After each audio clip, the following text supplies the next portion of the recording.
Hi, this is Sally Morgan, physical therapist, craniosacral therapist, and Tellington T-Touch practitioner for animals and people. This is Tristan. He's a Corgi, and we are wearing our crowns today to celebrate the birthday of Queen Elizabeth, which is in fact April 21st, tomorrow. She was born in 1926, and she will be 92. 92, and still serving as queen. It is incredible.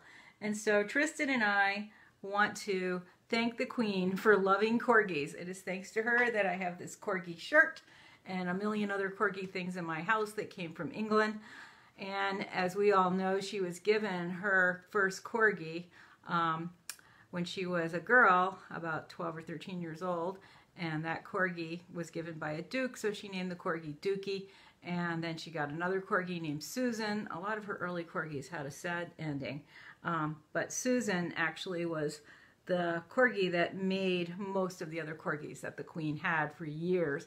And in fact, the breeders of the Queen's Corgis are all old as well. And so a lot of them are no longer breeding Corgis, which is really sad. Yeah, God save the Queen. We have our little British flags here. Yay, Queen Elizabeth. Yay, happy birthday from all the Corgis in all the world. So anyway, the Queen was born in London at the time. She was the first child of the Duke and Duchess of York, and then later King George VI and Queen Elizabeth. That's who the Duke and Duchess of York became. And then she was educated privately at home. And of course, we know so much about the royal family these days. There was a wedding last year. There's going to be a baby this year. And her official 92nd birthday is going to be on Saturday, when she will publicly celebrate being a year older. She did, in fact, turn 92 in April last year, so she's going to be 93 this year. And she has two birthdays, which was started 250 years ago by King George II in 1748. And they do that so that we can celebrate the Queen's birthday on her actual birthday, and also on a day that is a beautiful springtime day, so that the country can enjoy it. Her real one is in fact April 21st. The second one is held on the second Saturday of June, and that is because it's a great time to have a birthday. And my sister's birthday was always on June 25th, and still is. And we always got to have a big party at our house and have lots of kids over, and we weren't in school. We could spend all day celebrating and decorating, and it was fun. The only drawback to our birthdays, my sister's birthday parties, was that my mom, who was a teacher, was also a student, and so she was often involved in wretched hours of summer school, which made it a little difficult for her to plan a party. But my sister and I were fine doing that ourselves. And on the Queen's birthday, you know, I'm sure she'll have a party at home. She no longer has a Corgi to celebrate with. That would be awful. And the Queen has to have that second birthday because it's an official time when she can have her celebration, and it's beautiful weather. Who wouldn't want that? And of course, that celebration includes a military parade, and the Queen, like many sovereigns, has chosen to have an official birthday, even though her real birthday is on another day. And of course, this year, her real birthday, tomorrow, falls on Easter.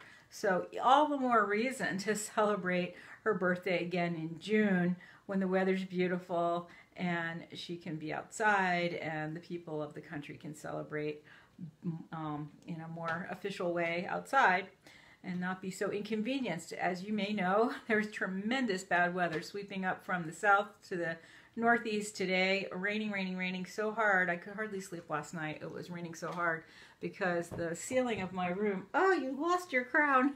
The ceiling of my room is also the roof. And so the rain sounds really loud. But we are so excited to wish the Queen a happy birthday.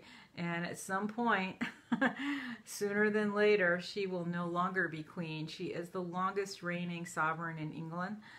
She has done a fabulous job. She has a lot of poise and grace in her role, and she has had to make a lot of really important decisions.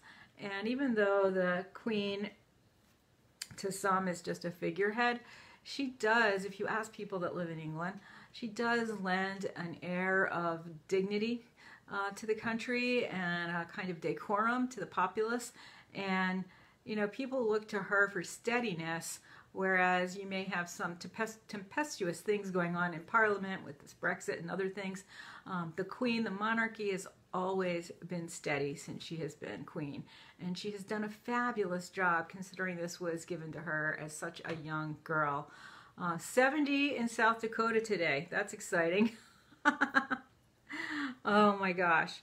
And in the past, I have seen pictures of the Queen's Corgis eating special meals for the Queen's birthday, so they have not been left out.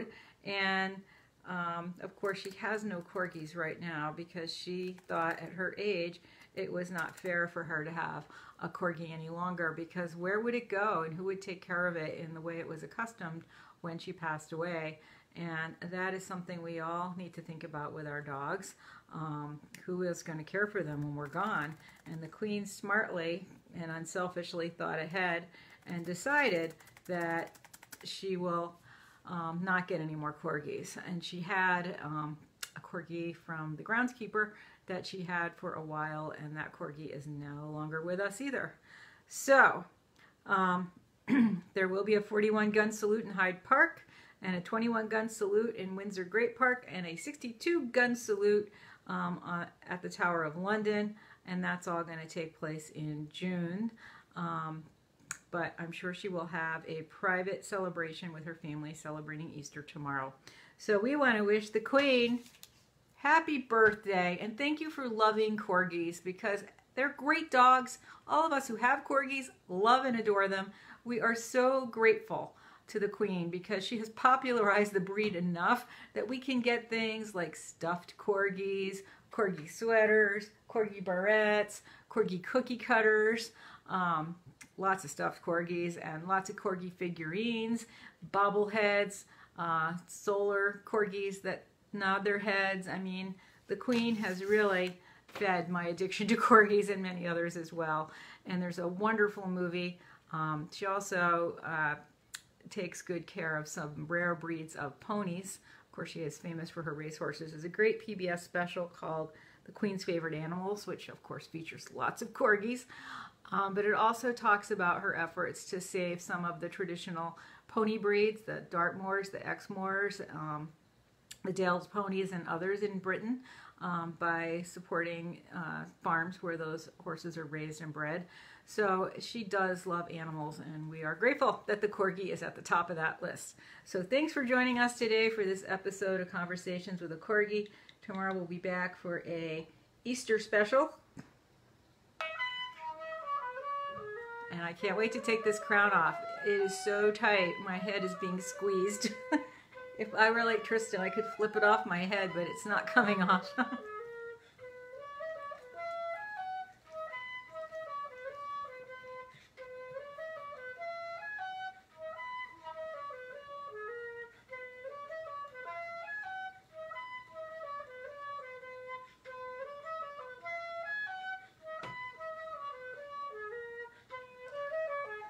So, look forward to June 8th when the Queen's birthday is celebrated again.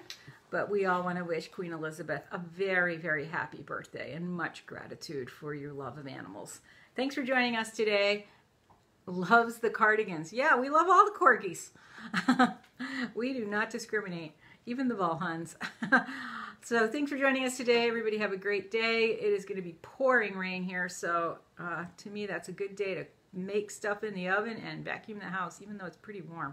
It's like 70. It's kind of hot, actually. So we'll see you all tomorrow. Thanks for joining us.